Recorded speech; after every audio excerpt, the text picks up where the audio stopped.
The news ocean. मैं हूं अम्बरीश शुक्ला और आज है हमारे साथ एक खास व्यक्तित्व। आपने दो महत्वपूर्ण किताबें लिखी हैं जिन पर हम चर्चा करेंगे। उससे पहले आपका एक परिचय। आप वर्तमान में मध्य प्रदेश सरकार में डिप्टी कमिश्नर के पद पर कार्यरत हैं।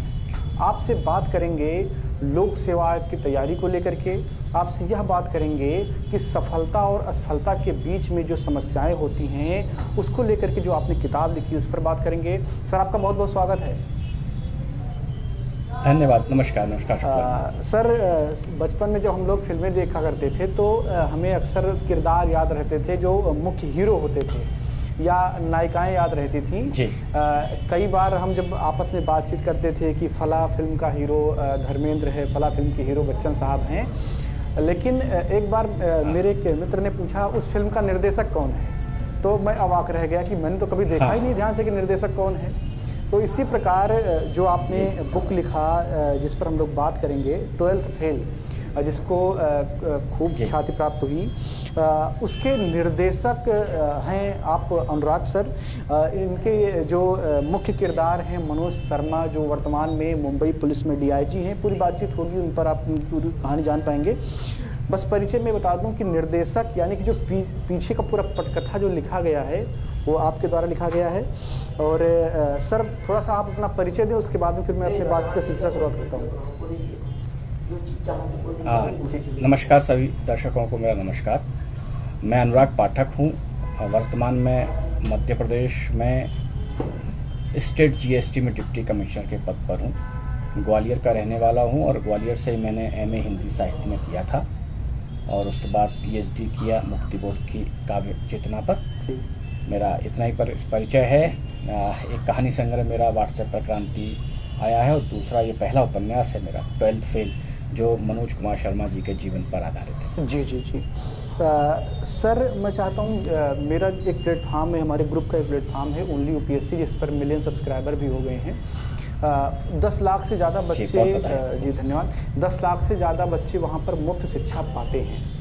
वो बिहार के, उत्तर प्रदेश के, उड़ीसा, पश्चिम बंगाल के गांवों से संबंधित हैं जो संसाधन के अभाव में दिल्ली और अलीगंज, लखनऊ या इलाहाबाद में जाकर के पढ़ाई नहीं कर सकते हैं। सर, मैं चाहता हूं कि एक बार आप वो नेहरू विहार और वो अलीगंज और इलाहाबाद का वो जो पूरा सिनेरियो है उसकी एक रूपरेखा रखें, ताकि जो हमारा स्टूडेंट किसी गांव में बैठ करके आपको देख रहा है वो समझ पाए कि वहाँ पर UPSC की तैयारी कैसी होती है। देखिए, मुखर्जी नगर हो या इलाहाबाद का अल्लाहपुर हो या ग्वालियर में हरिशंकरपुरम हो, या हर शहर में एक छोटे छोटे स्थान ऐसे होते हैं जहाँ बच्चे अपनी तैयारी करते हैं। इंदौर में भी है, भंवर कुआं है। जी। वो दरअसल वहाँ कोचिंग के सेंटर होते हैं और उसके आसपास बच्चे रहते हैं। जी। तो वहाँ कोचिंग का गाइडेंस उनको मिलता है और पढ़ाई का एक माहौल बनता है। जो आसपास उनके मित्र होते हैं सभी तैयारी कर रहे होते हैं, तो एक मोटिवेशन मिलता है, एक कंपटीशन की भावना होती है। हम सही दिशा में तैयारी कर रहे हैं कि नहीं कर रहे हैं, इसका हमें पता अपने साथियों से, अपने शिक्षकों से चलता रहता है। तो जो लोग गांव में रहते हैं, जिनको सुविधा नहीं है शहर आने की या दिल्ली जाने की, इलाहाबाद जाने की, आजकल ऑनलाइन प्लेटफॉर्म इतना महत्वपूर्ण हो गए हैं और उस कारण से अगर ऑनलाइन प्लेटफॉर्म पर भी हम पढ़ाई करते हैं UPSC की, PSC की, तो हमको वो लाभ प्राप्त हो सकता है कि हम सामने सीधे सीधे कई लोगों से बात कर सकते हैं, शिक्षकों से सीधे पढ़ सकते हैं। जी। तो अब स्थिति थोड़ी सी बदली है। हम लोग जब तैयारी करते थे तब इस तरह का कोई प्लेटफॉर्म हुआ नहीं करता। जी। अब स्थिति बदल गई है, तो अब उसका भी लाभ उठाया जा सकता है। जी। और मटेरियल भी काफ़ी है ऑनलाइन में और टेस्ट सीरीज भी होती है, शिक्षक पढ़ाते भी अच्छा है। जी। तो अब जो मुझे लगता है, लेकिन जो समूह का माहौल होता है वो अलग होता है, वो आप मुखर्जी नगर में आपको मिलता है, लेकिन पढ़ाई आप ऑनलाइन पर भी बहुत अच्छी कर सकते हैं। जी। दर्शकों, मैं पहले आपको बता दूं कि जिस मुद्दे पर पूरी बातचीत होने जा रही है वह क्या है, ताकि विषयांतर ना हो, भटकाव ना हो। बात होगी हमारी आज एक प्रसिद्ध नोवेल पर जिसका नाम है 12th फेल। ये मेरे हाथ में है, आप इसको देख सकते हैं। इस पर पूरी बात होगी। इसको लिखा है अनुराग पाठक जी ने, जिनसे भी मैं बात कर रहा हूँ, आप देख रहे हैं लगातार। और एक कहानी है एक ऐसे लड़के की जो हाई स्कूल में नकल से पास हुआ, इंटर में किसी तरीके से जब उसने तैयारी की और वहाँ पर नकल नहीं हुआ तो वो फेल हो जाता है। जब ग्रेजुएशन करने के लिए ग्वालियर पहुँचता है, वहाँ पर उसको बड़ी सारी कठिनाइयाँ आती हैं क्योंकि उसके पास संसाधन का अभाव है, रहने की जगह नहीं है, पर्याप्त धन नहीं है, तो वहाँ बहुत सारी समस्याओं को झेलता है। इन सब के साथ साथ फिर उसे जो है उसकी आर्थिक स्थिति खराब होने की वजह से वो टेम्पू भी चलाता है, कभी पुलिस उसको पकड़ के लेकर के जाती है। जब आप किसी ऐसे व्यक्ति के बारे में सुन रहे होंगे तो आपको ये कतई नहीं लग सकता है कि वो व्यक्ति वर्तमान में मुंबई पुलिस में DIG के पद पर हो सकता है या इतने बड़े ओहदे पर हो सकता है, लेकिन ये संभव है। और ये कैसे संभव है, इसकी जो पूरी पटकथा है वो इस बुक में है, तो ये आपको ज़रूर पढ़नी चाहिए। सर, अब हम चाहते हैं कि बुक पर बात करना हम प्रारंभ करें, जो आपने लिखा मनोज शर्मा पर और उनकी पत्नी श्रद्धा शर्मा पर। एक ज़बरदस्त कहानी, ऐसा लगता है कि ये जब हम करण जौहर की और यश चोपड़ा की फिल्में देखते थे तो वहाँ पर प्रेम का एक अलग रूप दिखाया जाता था कि जो प्रेमी है वहाँ पर बस प्रेम महत्वपूर्ण था, लेकिन यहाँ पर प्रेम महत्वपूर्ण नहीं है। प्रेम एक साधन है और साधक वो सफलता, जो साधना वो सफलता है जहाँ पर पहुँचना है। और इस रचना में आपने उसको बाखूबी बताया है। सर, बताइए कि मनोज शर्मा से आपकी शुरुआती मुलाकात कैसे हुई और ये बुक लिखने की पृष्ठभूमि कैसे बनी? मनोज कुमार शर्मा ग्वालियर में BA कर रहे थे तब मेरी उनसे परिचय हुआ जी। और फिर उसके बाद दिल्ली में पढ़ाई के दौरान हम लोग काफ़ी साथ रहे और मित्रता बनी रही। जी जी। तो जब मैं अपना बचपन से मैं कहानियाँ लिखने लगा था और जब मुझे कुछ कहानियाँ लिखने के बाद मुझे लगा कुछ उपन्यास लिखना चाहिए जी। तो मुझे लगा कि एक ये ऐसा व्यक्ति है मेरे सामने जिसका जीवन लोगों को प्रेरणा दे सकता है, मोटिवेट कर सकता है कि एक ऐसे स्तर से उठ के वो इस लक्ष्य तक पहुँचे हैं। पढ़ाई उनकी शुरुआत में बहुत ख़राब थी, गांव में वो फेल हो गए थे, 12th में फेल हो गए थे, 10th में 3rd डिवीज़न थी, इंग्लिश उनकी बहुत कमज़ोर थी, मैथमेटिक्स उनको आता नहीं था जी। लेकिन फिर भी अपनी इन कमियों को दूर करके उन्होंने मेहनत के माध्यम से, उन्होंने संघर्ष के माध्यम से एक वो लक्ष्य प्राप्त किया जो लोगों का, बच्चों का और युवाओं का लक्ष्य होता है। तो उनके उस जीवन में मुझे वो तत्व मिले कि जो लोगों को प्रेरित कर सके। जी जी। तो इस कारण से मैंने मनोज जी पर ये उपन्यास लिखा और इसमें सबसे अच्छी बात ये रही कि मनोज जी डायरियाँ लिखते हैं। तो जब मैंने मनोज से चर्चा की कि क्या हम ऐसा कर सकते हैं कि आप क्योंकि IPS हो चुके हैं तो आपका जो जीवन है वो बच्चों को प्रेरित कर सकता है, तो उस पर कुछ लिखा जाए जी। तो उन्होंने मुझे अपनी डायरियाँ दी। उन्होंने कहा ठीक है ये पढ़ लो और इनमें से आपको मेरा जीवन पूरा इन्हीं डायरियों में है, तो अगर आपको लगता है कि कुछ अच्छा हो सकता है तो आप कर सकते हो। तो मैंने फिर उसको लिखना प्रारंभ किया। संयोग ये रहा कि लोगों को पसंद आया, लोग काफ़ी उसको ले रहे हैं, उसकी समीक्षाएं कर रहे हैं, तो अच्छी बात है। मेरा लिखा हुआ लोग प्रेरित हो रहे हैं, मोटिवेट हो रहे हैं। नहीं सर, बिल्कुल प्रेरित हो रहे हैं और UPSC के एस्पायरेंट तो बहुत ज़्यादा प्रेरित हो रहे हैं। इसके साथ साथ हर वह व्यक्ति इससे प्रेरित हो रहा है जो इस उपापों में रहता है कि कहीं असफल ना हो जाएं। छोटी मोटी कठिनाइयों से ही हार कर भागने वालों के लिए ये किताब एक वरदान है। आप इससे एक प्रेरणा ले पाएंगे कि बिल्कुल सर, कि मैं आपको धन्यवाद ज्ञापित करता हूं कि आपने जो है एक ऐसी कहानी लोगों के सामने रखी जो सच्चाई है। कहानी, इसको कहानी कहना मुझे अपराध बोध लगता है कि ये कहानी नहीं, ये सच्चाई है। आपने इसको रखा और इससे लोग सीख सकते हैं कि कितना भी अभाव हो लेकिन आपको सड़क पे कभी नहीं सोना पड़ा होगा अगर जो है सामान्य घर से बिलोंग करते हैं। लेकिन एक व्यक्ति सड़क पर भी सो रहा है, आटा चक्की पर आटा भी पीस रहा है, उसके बाद में 300 रुपये की नौकरी कर रहा है, एक टाइम खाना खा रहा है, उसके बाद में भी वो UPSC जैसे इतने बड़े एग्ज़ाम को क्रैक करता है। तो कहीं ना कहीं आप अगर संसाधनों का रोना रोते हैं तो ये गलत है। आपको ये किताब सिखाएगी कि उससे कैसे आप पार जा सकते हैं। सर, अब आगे बढ़ता हूँ, मैं सवाल का सिलसिला आगे बढ़ाता हूँ।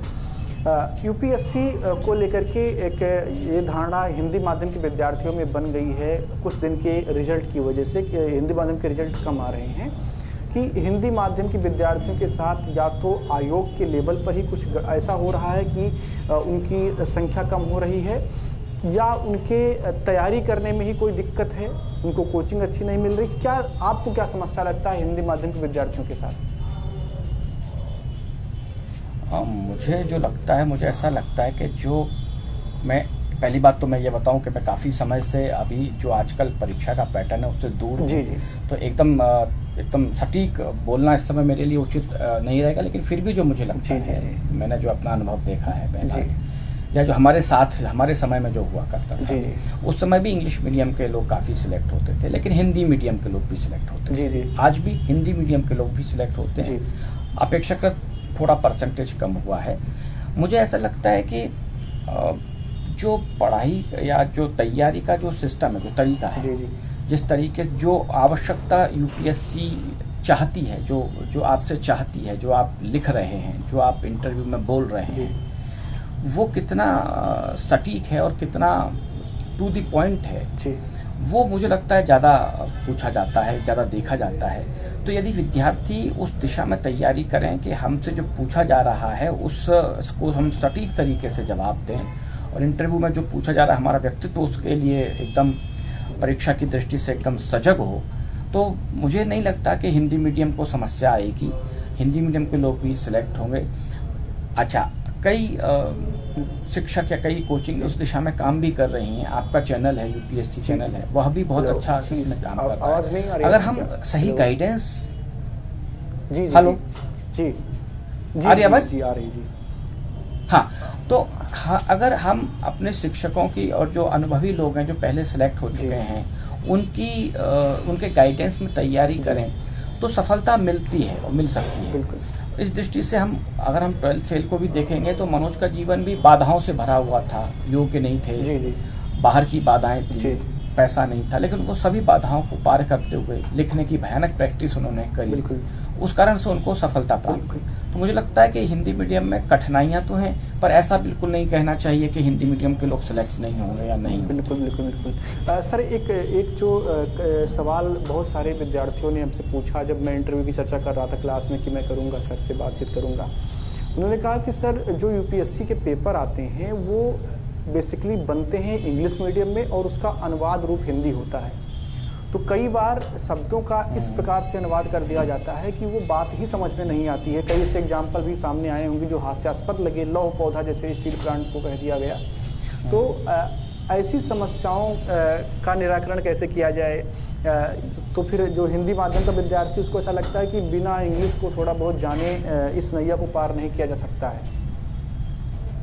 देखिए, एक मेरे उपन्यास में घटना है, एक वो आपको लोगों ने पढ़ी होगी, उसमें मनोज अटेम्प्ट देते हैं और एक इंग्लिश में फेल हो जाते हैं। हाँ, वो मैं बता वो मैं बता दूं एक बार दर्शकों को तो ज़्यादा उनको आनंद आएगा समझने में। वो घटना ये है जो भी सर बता रहे थे। मनोज जी अपने साथ सेकेंड अटेम्प्ट में मेंस का पेपर जब लिख रहे होते हैं, अटेम्प्ट मुझे याद नहीं है, जब वो मेंस का पेपर लिखते तो उसमें एक पेपर निबंध का होता है, उसमें एक सवाल आया होता है टूरिज्म इन इंडिया पे, और वो मनोज जी उसको टेररिज्म इन इंडिया समझ करके पूरा नक्सलवाद और आतंकवाद जम्मू कश्मीर सब जोड़ करके लिख आते हैं। और जब रूम पे आते हैं तो बहुत चौड़े होकर के बोलते हैं कि बहुत अच्छा लिख करके आया हूँ। अपने दोस्त को बताते हैं कि टेररिज्म इन इंडिया पे मैं लिख करके आया हूँ, लेकिन वो एक्चुअली में टूरिज्म इन इंडिया होता है। सर, ये समस्याएँ हैं हिंदी मीडियम के साथ में। जी बताइए आप। देखिए, इसके लिए सिर्फ इतना ही कहा जा सकता है कि समस्याएं हैं तो समाधान भी है। अगर हम अब इस समय अब जिस इंडिया में हम रह रहे हैं उसमें हम ये कह नहीं सकते कि अगर हम हिंदी मीडियम के हैं तो हम इंग्लिश बिल्कुल छूएंगे नहीं, ऐसा नहीं है और ऐसा होना भी नहीं चाहिए। हम और सभी की, चूंकि इंग्लिश कंपलसरी पेपर होता है यूपीएससी में होता है, तो हमारी इंग्लिश कम से कम ऐसी होनी चाहिए कि अगर जो अनुवाद की समस्या आती है कि अगर कोई अनुवाद हिंदी में होता है तो वो ठीक नहीं होता, तो इंग्लिश का हम मूल जो प्रश्न है उसको पढ़ने की, समझने की हमको क्षमता होनी चाहिए, और उसका उत्तर अगर हमको लगता है कि ये जो सवाल है इंग्लिश का वो ठीक है तो उस हिसाब से हमको करना आना चाहिए। तो हम इंग्लिश को छोड़ के या इंग्लिश से अज्ञान बन के या इंग्लिश से मुंह मोड़ के तरक्की कर पाएंगे और आगे बढ़ पाएंगे, ये थोड़ी संभावना कम है। तो हमको इंग्लिश, सभी विद्यार्थियों को, चाहे वो इंग्लिश मीडियम के हो चाहे हिंदी मीडियम को, हिंदी मीडियम के लोगों को अपनी तैयारी में इंग्लिश को भी शामिल करना चाहिए और काफ़ी उस पर काम करना चाहिए। जी। यानी कि विरोध की भावना से भाषा को अगर देखेंगे तो नुकसान होगा नहीं। विरोध तो है ही नहीं, ना हिंदी का है ना इंग्लिश का है, क्योंकि अब पेपर में अगर आपका इंग्लिश और हिंदी दोनों अनुवाद हैं और इंग्लिश में मूल प्रश्न इंग्लिश में और अनुवाद हिंदी में है, तो हमको इंग्लिश भी पढ़ना आना चाहिए और समझ में आना चाहिए, और आ रही है। अब आजकल इतनी सुविधाएं भी हो गई हैं, आजकल मोबाइल पर उस पर हम इंग्लिश डिक्शनरी वगैरह इतना है कि सीखना इंग्लिश उतना कठिन पहले जो था ना वो अब रहा भी नहीं है, लोग सीख भी पा रहे हैं, समस्या है। सर इससे जुड़ा हुआ एक मेरा सवाल ये है कि जब मनोज शर्मा अपने फाइनल अटेम्प्ट में इंटरव्यू में होते हैं, डॉक्टर मेहता के बोर्ड में होते हैं, परिवर्तित नाम है, डॉक्टर मेहता के बोर्ड में होते हैं, वो IIT BHU के प्रोफेसर होते हैं। उन्होंने पहले से ही अपना एक माइंडसेट बना रखा होता है कि इंग्लिश माध्यम का जो एस्पायरेंट होगा वो अच्छा होगा, और अगर वो इंजीनियरिंग बैकग्राउंड का है तो ज़्यादा बेहतर होगा। सर क्या वर्तमान में भी जो बोर्ड बनते हैं वो ऐसे माइंडसेट के साथ में आते हैं? क्योंकि जो बोर्ड का अध्यक्ष अगर वो ऐसे माइंडसेट से आ रहा है तो फिर आर्ट बैकग्राउंड और हिंदी माध्यम के विद्यार्थियों का तो सर नुकसान हो सकता है। देखिए, अब मुझे ऐसा लगता है कि जिस तरह की सेवाएं हो रही हैं, जिस तरह की सर्विस हो रही है, जो क्षेत्र मिलता है सिलेक्शन के बाद आपको जहाँ काम करना होता है, वहाँ आपको वहाँ की लोकल भाषा और वहाँ की संस्कृति और वो सब समझने की ज़रूरत होती है। तो मुझे अब ऐसा लगता नहीं है कि अब आजकल के जो बोर्ड हो रहे हैं उसमें इतना हम भाषा की दृष्टि से भेद कर सकें। मुझे लगता है व्यक्तित्व आपका भाषा में जो प्रकट होता है, चाहे वो हिंदी भाषा हो चाहे इंग्लिश भाषा हो, उसमें जो आपका व्यक्तित्व है, आपका ज्ञान है, आपकी संवेदना है, आपकी भावनाएं हैं, अगर वो ठीक दिशा में है, अगर वो देश हित में है, तो मुझे लगता नहीं है कि इंटरव्यू में अभी भी कोई मतभेद होता होगा। हिंदी माध्यम के लोगों को भी काफ़ी अच्छे इंटरव्यू में नंबर मिलते हैं। अगर 5 लोगों को मिल सकते हैं तो 50 लोगों को क्यों नहीं मिल सकते? तो हमको उस स्तर का वो अपने व्यक्तित्व बनाना पड़ेगा, अपना ज्ञान बनाना पड़ेगा कि हमको इंटरव्यू में अच्छे नंबर मिल सकते। बिल्कुल। और मनोज शर्मा भी उस व्यू को तोड़े थे, उन्होंने भी उस व्यू को तोड़ा था और वो सफल हुए। तो निश्चित तौर पर आप सफल हो सकते हैं। ऐसा नहीं है कि आप हिंदी मीडियम के हैं तो होता है कि आप जिस भाषा में आपने पढ़ाई किया है उस भाषा को लेकर के आप कितना भी बचना चाहें, लेकिन थोड़ा सा तो आप उसके प्रति झुकाव आपका होता ही है। सर बात को आगे बढ़ाता हूँ। सर मनोज शर्मा जो हैं वो एक इस प्रकार के किरदार बन गए हैं जो बहुत अलग दुनिया के लगते हैं। एक ऐसा व्यक्ति है जो अपनी शर्तों को लेकर के इतना निष्ठावान है कि वो किसी से हेल्प नहीं लेगा। अगर कोई थोड़ा सा भी उसकी ईमानदारी पर ठेस पहुंचाता है तो वो अपना ये नहीं देखेगा कि मैं रह पाऊंगा कि नहीं रह पाऊंगा, निकल पड़ेगा साइकिल लेकर के, और बड़ी कठिनाई के साथ में वो अपना जीवन व्यतीत करते हैं और आखिरी में सफल होते हैं। सर सवाल ये है कि मनोज शर्मा और एक सामान्य सा जो बच्चा तैयारी कर रहा है UPSC का, क्या उसे मनोज शर्मा का अनुकरण करना चाहिए कि हर व्यक्ति मनोज शर्मा जैसा स्ट्रगल कर पाएगा, या उसे कोई व्यवहारिक उदाहरण लेकर के चलना चाहिए?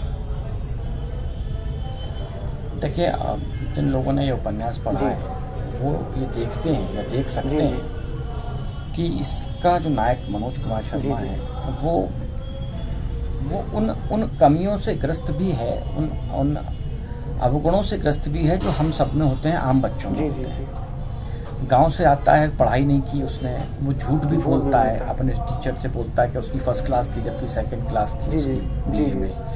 वो तो इन अवगुणों के साथ मनोज आगे बढ़ता है, लेकिन हम देखते हैं कि धीरे धीरे मनोज अपने इन अवगुणों को छोड़ता जाता है और वो आदर्श को अपनाता है जो उसके पिता का आदर्श है। पिताजी जिस तरह से ईमानदारी से अपनी नौकरी करते हैं तो मनोज को लगता है कि मेरे पिता आदर्श है मेरे, तो मैं उन जैसा बनूंगा। तो मनोज का जो संकल्प है ईमानदारी का वो उनके पिता से लिया गया संकल्प है, तो और उस पर चलते हुए मनोज सफल होते हैं। तो मैं ये नहीं कहता कि आप किसी को अनुकरण कर रहे हैं, मुझे लगता है कि आप किसी भी ऐसे व्यक्ति का अनुकरण कर सकते हैं जो आपको आगे बढ़ाने के लिए प्रेरित करे, चाहे वो मनोज हो सकते हैं, चाहे कोई और हो सकता है, कोई शिक्षक हो सकता है, कोई आपका पहले से सिलेक्ट हुआ मित्र हो सकता है, कोई सीनियर हो सकता है, जिसकी जीवन शैली में आपको लगता हो कि ये जीवन शैली को मैं अगर अपना लूंगा तो मेरी सफलता थोड़ी आसान हो जाएगी। तो अनुकरण करना अपनी सुविधा से भी कर सकते हैं कि भाई ये जो जीवन शैली है मेरे नज़दीक है, मैं इससे आगे बढ़ सकता हूँ। मुझे लगता है मनोज की जीवन शैली का भी अनुकरण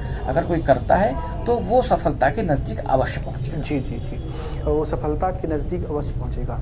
सर इस कहानी में प्रेम भरपूर है, इस उपन्यास में प्रेम भरपूर है, और एक रिवायत सी बन गई हमारे समाज में, प्रेम को सही दृष्टिकोण से नहीं देखते हैं जब हम पेरेंट्स होते हैं। जब हम अपने जवानी में थे तो हो सकता है कि हमने किसी को प्रेम पत्र दिया हो, अपने प्रेम का इजहार किया हो, या हम भी उस प्रेम को पाना चाहते हों। लेकिन जैसे ही हम पेरेंट्स होते हैं, हमें प्रेम से एक जैसे खुन्नस टाइप का हो जाता है कि प्रेम सही चीज़ नहीं है। और ये जो कहानी है, इसमें जो मनोज शर्मा हैं वो अपने प्रेम की वजह से मजबूत होते हैं और अपनी इस बड़ी परीक्षा को पास भी करते हैं, सफल भी होते हैं। सर, आपने इसको पूरा बुना है तो इसके पीछे आपने काफ़ी रिसर्च किया होगा, सोचा होगा कि समाज में किस प्रकार की बातें चलती हैं प्रेम को लेकर के।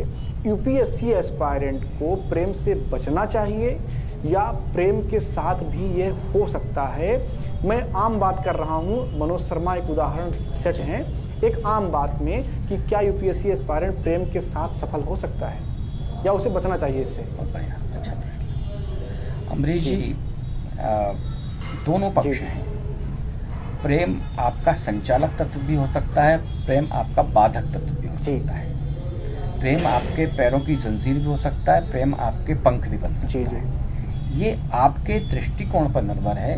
ये जिससे आप प्यार करते हैं उसके दृष्टिकोण पर निर्भर है कि वो आपको आगे बढ़ाता है या आपको पीछे लेके जाता है। दोनों विकल्प मौजूद हैं, दोनों खतरे मौजूद हैं। आप आगे भी बढ़ सकते हैं, आप पीछे भी जा सकते हैं। तो जब कोई एस्पिरेंट प्रेम करता है या कोई यूपीएससी की तैयारी करने वाला प्यार में पड़ता है, तो उसमें ये विवेक जरूर होना चाहिए कि क्या हम इस प्रेम के माध्यम से प्रेरित हो रहे हैं, मोटिवेट हो रहे हैं, संकल्प ले रहे हैं, या हम डिस्टर्ब हो रहे हैं। उस उपन्यास में कुछ ऐसे लोग भी हैं जो प्रेम से डिस्टर्ब होते हैं, असफल होने की दिशा तक भी पहुंचते हैं। जैसे वो आपने बात की थी वरुण है, तो वो उससे डिस्टर्ब भी हुआ। तो क्या हम अपने मन को, अपने संकल्प को, अपने व्यक्तित्व को इस लायक बना सकते हैं कि प्रेम हमको आगे बढ़ाए, प्रेम हमारा प्रेरक तत्व बने? ठीक है, तो मुझे लगता है ये विवेक तो विद्यार्थी में होना चाहिए। चयन करने का हमें विवेक मिलना चाहिए कि हम जिसको चयन कर रहे हैं, जिससे प्रेम कर रहे हैं, वो कैसा है, वो हमें आगे बढ़ा रहा है कि नहीं। श्रद्धा मनोज को आगे बढ़ाती है, श्रद्धा मनोज को प्रेरित करती है। मनोज श्रद्धा को विचार रख के वो मेहनत करता है। तो दोनों विकल्प हैं, ये चुनना हमारा अधिकार है, हम किसको चुनते हैं। जी।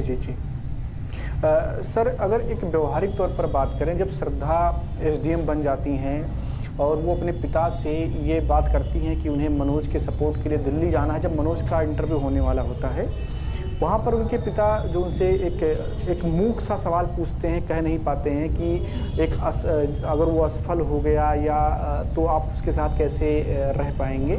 सर, अगर ऐसा ही उदाहरण किसी और के साथ हो जाए तो और उनका मनोज असफल हो जाए, तो उनके पिता का वो डर जायज़ है या आपको लगता है कि नहीं, वो जो नायिका है वही सही है?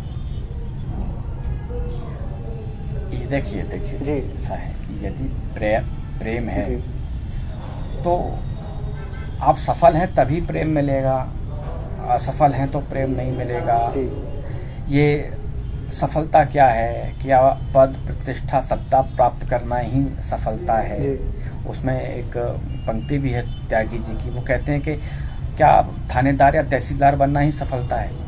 मुझे लगता है सफलता वो है कि यदि आप आनंद से, संतुष्टि से इस देश की ईमानदारी से सेवा करते हैं किसी भी तरीके से, तो आप सफल हैं। यदि आप सड़क की झाड़ू भी अच्छे से लगाते हैं ईमानदारी से, तो आप सफल हैं। तो हम अगर सांसारिक दृष्टि से कहें कि सफल वही है जो ये बनेगा, तो अगर हम बड़े दृष्टिकोण से देखें, जो उपन्यास में भी है, तो यदि श्रद्धा अपने निर्णय को सफल बनाने के लिए, अगर मनोज का साथ देने के लिए दिल्ली जाना चाहती है, तो उसके लिए फिर वो नहीं पता कि मनोज सफल होता है क्या असफल होता है। मनोज सफल भी हो सकते थे, मनोज असफल भी हो सकते थे, लेकिन हम अपने मन में ईमानदार, श्रद्धा अपने मन में ईमानदार है। और है भी श्रद्धा, मनोज कहते भी अगर मैं यहाँ असफल हो तो मैं कहीं और कुछ और करके सफल हो जाऊंगा। रास्ते बंद नहीं होते। कोई एक, हमको लगता है आज हमारा एक लक्ष्य है, वो लक्ष्य अगर हमारा पूरा हो गया तभी हम सफल हैं। अगर आप श्रद्धा भाषण में कहती है ना, स्कूल में अल्मोड़ा में, कि यदि आज अपने बच्चे, अगर आज असफल भी होता है आपका बच्चा, तो आप उसको प्यार करें, क्योंकि वो हो सकता है कल किसी और दूसरी राह को चुनकर सफल हो जाए। तो जरूरी नहीं कि आज आपने जो लक्ष्य बनाया, अगर आप पूरी मेहनत के बावजूद वहाँ असफल होते हैं, तो भविष्य में आप असफल ही होंगे, आप वहाँ सफल हो सकते हैं। तो ये सफलता बड़ी लंबी कहानी है। एक और ये बात एक मोड़ पर मनोज जी ने इस बात को इंटरव्यू बोर्ड में चलते चलते उस प्रश्न के जवाब में भी कहा था, जो एक मेंबर ने पूछा था कि उन्होंने जब कहा कि अगर आप इस अटेम्प्ट में असफल हो गए और ये आपका आखिरी अटेम्प्ट है तो आप क्या करेंगे, तो ये बात वहाँ पर भी उन्होंने कही थी। सर मैं चाहता हूँ थोड़ा सा हाईलाइट अपने दर्शकों को बताऊँ इस किताब की, ताकि वो समझ पाएँ कि इस किताब में बेसिकली है क्या। हाईलाइट में आपको इस किताब में मिलेगा, आप इंटरव्यू बोर्ड में जो होता है एक हिंदी माध्यम के विद्यार्थियों के साथ, उसको समझ पाएंगे। आप इस किताब को पढ़ने के बाद में ये समझ पाएंगे कि ईमानदारी और मेहनत से अगर आप लगे रहें तो कोई भी अभाव, कोई भी कमी आपके सफलता को नहीं रोक सकती है, आप वहाँ पर पहुँच सकते हैं। आप इसमें यह भी देखेंगे कि किस प्रकार बुंदेलखंड के कुछ मजदूर जब दिल्ली जाते हैं, रोजगार के अभाव में उनको रोजगार नहीं मिलता है, परेशान होते हैं, तो एक सामान्य सा बंदा लगभग इस स्थिति में आ जाता है कि वो चाहे भीख मांग लेगा लेकिन इनकी मदद करेगा। उससे हमारे समाज की कमी भी इसमें स्पष्ट होती है। इस किताब में आप यह भी समझ पाएंगे कि एक लड़की है जो किसी दूसरे कल्चर से आई है, किसी दूसरे कल्चर के लड़के को इस तरीके से समझती है, अपने योग्य समझती है। ये एक बेहतरीन, और ये सबसे अच्छी बात है कि यूपीएससी के एस्पायरेंट को तो बिल्कुल पढ़नी चाहिए। उन्हीं के इर्द गिर्द सारी कहानी लिखी गई है। सर अगला सवाल मेरा है, एक किरदार है इस उपन्यास में, वरुण जी कई बार मेंस लिखते हैं, इंटरव्यू में भी पहुंचते हैं, लेकिन फाइनली वो असफल रह जाते हैं। और उनकी एक प्रेमिका है जो सेलेक्ट हो जाती हैं और किसी सेलेक्टेड लड़के से वो विवाह भी कर लेती हैं। उसके बाद में वो ड्रामा करते हैं, हाय वंदना तुम चली गई मेरा क्या होगा। उस तरीके का एक ड्रामेटिक सीन आपने लिखा जो वो वहाँ पर ड्रामा हास्यास्पद हो सकता है, लेकिन सर एक व्यक्ति जिसने अपनी पूरी ज़िंदगी लगा दी और एक लड़की जिसने कमिट किया था कि मैं आपके साथ रहूँगी, वो उसकी असफलता के बाद में छोड़ के चली जाती है। सर सवाल ये है कि यूपीएससी को ज़िंदगी का आखिरी लड़ाई मान लेना जायज़ है या गलत है? देखिए, मैंने अभी इसके पहले भी जो प्रश्न पूछा था शुक्ला जी आपने, मैंने बोला जी था कि कोई भी हम अपना एक लक्ष्य बना के चलते हैं, गोल बना के चलते हैं कि हमको इसमें मेहनत करके सिलेक्ट होना है। हम बहुत मेहनत करते हैं, हम बहुत मोटिवेट होकर करते हैं, लेकिन उसकी सीटों की अपनी एक सीमा है। जितनी सीटें होती हैं उतने ही लोग चयन होते हैं। अगर हम सिलेक्ट नहीं होते हैं तो हम दूसरा कुछ अगर काम करते हैं, दूसरा कोई अपना लक्ष्य बनाते हैं, तो जीवन कोई रुकता तो है नहीं कि एक जगह जाके रुक गया। तो हम अपनी पूरी ईमानदारी से, पूरी मेहनत से, पूरे संकल्प से हम अपने लक्ष्य के लिए मेहनत करते हैं। उसके बावजूद अगर कोई दुर्भाग्य होता है, हम नहीं सफल होते उसमें, तो हमारा जीवन आगे कोई लक्ष्य बनाकर उसमें बहुत बेहतर करेगा, इसमें कोई संदेह नहीं है। लेकिन अगर आपने यहाँ मेहनत करी है तो निश्चित रूप से मानिए, अगर आप यहाँ असफल भी होते हैं तो भविष्य में आपके भीतर जो शक्ति आती है, जो संकल्प आता है, आप आगे कोई लक्ष्य बनाकर, आगे कोई कैरियर बनाकर आप उसमें सफल हो ही जाते हैं, इसमें कोई संदेह नहीं। जी बिल्कुल। सर मैं अब लगभग आखिरी सवाल की तरफ बढ़ता हूँ। उससे पहले मैं ये बता दूं कि साहित्यिक तौर पर जो किताबें भी वर्तमान में लिखी जा रही हैं, जो नॉवेल्स लिखे जा रहे हैं, उनमें अगर आपको ये चयन करना हो कि हमें कौन सी पढ़नी, कौन सी नहीं पढ़नी, इसको पढ़ने के बाद में आपको लगेगा कि हाँ, अगर कोई 5 स्टार रेटिंग वाली बुक होती है तो ये है। और ये मैं नहीं कह रहा हूँ, मेरी पूरी टीम ने पढ़ा और उसके बाद में सजेस्ट किया। सर 5 नहीं, मैं 5 स्टार में से अगर मुझे ये छूट मिलती कि 7 स्टार दिया जा सके तो मैं उसको भी देता। बहुत ज़बरदस्त स्क्रिप्टिंग, बेहतरीन, और एक तारतम्यता सर बनी रहती है। मैं पहली बार किसी बुक को एक बार में सर पढ़ा हूँ, तो साहित्यिक दृष्टिकोण से बिल्कुल परफेक्ट है सर किताब। आखिरी सवाल सर मेरा ये है, और सवाल नहीं आपसे निवेदन है, हमारे एक जो है ओनली यूपीएससी प्लेटफॉर्म के माध्यम से बहुत सारे बच्चे हैं जो घर पे रह के पढ़ाई करते हैं, वो नहीं आ सकते हैं सर दिल्ली और लखनऊ जैसे संस्थानों में। उनको सर आप ये बताइए कि क्या वो वहीं पर रह करके सफल हो सकते हैं, जब कोचिंग का बहुत ज़्यादा महत्वपूर्ण योगदान है यूपीएससी को क्रैक करने में। सर उन्हें कोई मैसेज आप दें। देखिए, जो मैंने पहले भी बोला, पहला प्रश्न यही था, और उस पहले प्रश्न में मैंने कहा था कि अभी जो पिछले कुछ सालों से जो ऑनलाइन जो इंटरनेट के माध्यम से पढ़ाई का चल रहा है, उसके माध्यम से यदि हम घर में रह के भी पढ़ते हैं तो हमको वही उपलब्धियां प्राप्त हो सकती हैं जो हम बाहर अपना पैसा खर्च करके पढ़ते हैं। क्योंकि हमें जो संदेह होते हैं, जो शंकाएं होती हैं पढ़ाई के संदर्भ में, वो ऑनलाइन क्लासेस में हमारे शिक्षकों के माध्यम से पूरी की जा सकती हैं। और अब तो कितने ही वीडियो यूट्यूब पर डलते हैं, ऑनलाइन उस पर डलते हैं। आपको घर पे लिखना तो घर पे पड़ेगा आपको, आप अपने घर में अपना टेस्ट सीरीज दे सकते हैं। और मुझे लगता है कि अगर घर पे रह के अगर दूर है, जो जा नहीं पा रहे हैं, उनके लिए मैं इतना ही कहूँगा कि वो घर पे रह के भी ऑनलाइन माध्यम से अच्छा तैयारी कर, यानी कि वहाँ से भी वो सफल हो सकते हैं। जी बिल्कुल कर सकते हैं, बिल्कुल कोई संदेह नहीं है। बस ये है कि आप घर में बहुत लिख के देखें, जो भी आपकी प्रॉब्लम्स हैं, प्रैक्टिस बहुत ज़्यादा करें और अपनी कॉपी टीचर्स को दिखाएं, वो चेक करें, वो उसको फिर कमी बताए। वो इस तरह का आप करते हैं, अगर ऑनलाइन होता है तो कोई समस्या नहीं है कि आप सफल ना हो। जी जी जी, यानी कि ऑनलाइन टेस्ट वगैरह भी तो हो रहे हैं आजकल, बिल्कुल ऑनलाइन टेस्ट हो रहे हैं, ऑनलाइन क्लासेस भी आपको मिल रही हैं। वही बात है, तो आप बिल्कुल सफल हो सकते हैं अगर आप घर से पढ़ाई कर रहे हैं। सर, आपका बहुत बहुत धन्यवाद तमाम बातचीत करने के लिए द न्यूज ओशन के साथ। आपने हमारे स्टूडेंट्स को प्रेरणा दी और मैं रिकमेंड कर रहा हूं बच्चों को कि हर बच्चे को, या अगर वो यूपीएससी की तैयारी नहीं कर रहा है, कुछ और कर रहा है, तो उसको भी पढ़ना चाहिए, या हर उस व्यक्ति को जो किसी डिफरेंट फील्ड में काम कर रहा है और संसाधन के अभाव में असफलता के डर, उसको डर सता रहा है, तो उसको ये ज़रूर पढ़ना चाहिए। 12th फेल, हारा वही जो लड़ा नहीं, ये एक किताब है, बहुत बेहतरीन है। सर, बहुत बहुत धन्यवाद आपका द न्यूज ओशन से बात करने के लिए। धन्यवाद अमरीश जी, आपका बहुत बहुत धन्यवाद। बने रहिए द न्यूज ओशन के साथ, ऐसे ही तमाम बेहतरीन बातचीत को देखने के लिए। ये बातचीत आपको कैसा लगा, ये लिख करके कमेंट बॉक्स में बताइए। धन्यवाद।